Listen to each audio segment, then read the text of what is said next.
Page 8. This is the 5-finger Calypso at the bottom of the page, or number 12.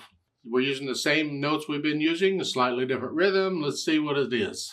I look it over. It's 2 lines long, treble clef 4/4 time signature with quarter notes and half notes. No whole notes this time, just quarter notes and half notes. So then I want to play it.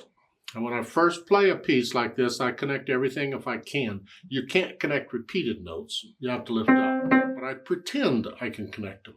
So the thumb's here, and that puts the hand here. Please get rid of the other finger numbers. Don't read finger numbers. It's 1, 2, 3, 4.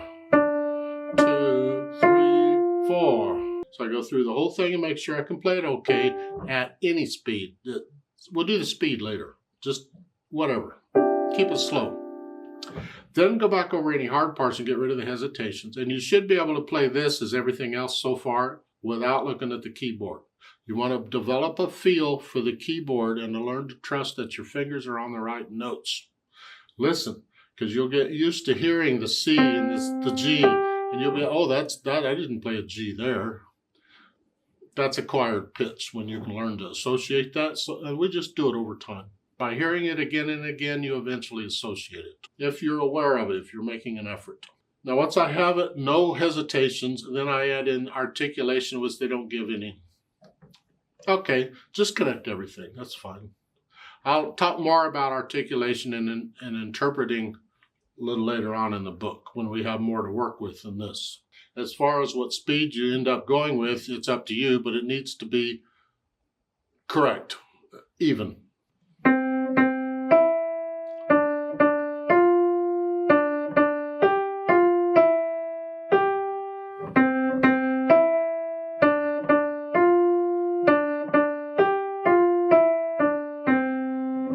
See, I hesitate playing these for you because that's a trap people get into also.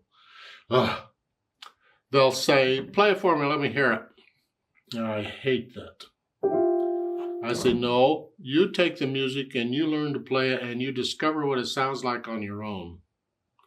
And you make an attempt to interpret it on your own.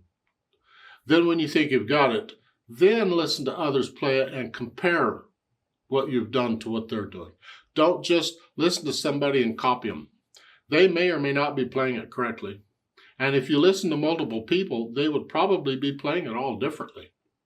So you miss out on the idea of different ways of playing the music unless you listen to a lot of different people play it.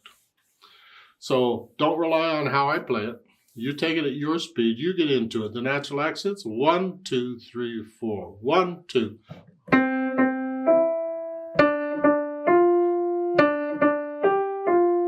Feel these 1, 2, 3, 4 as you do it.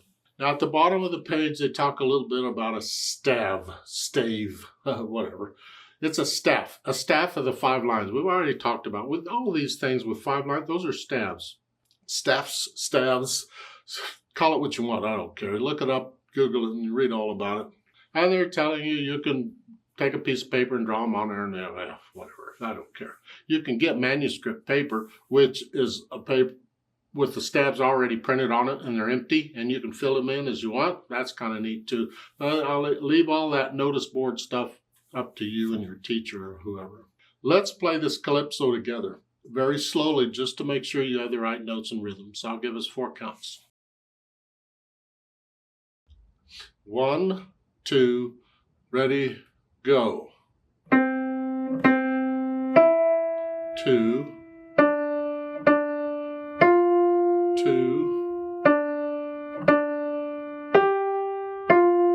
1, 2, 3, 4.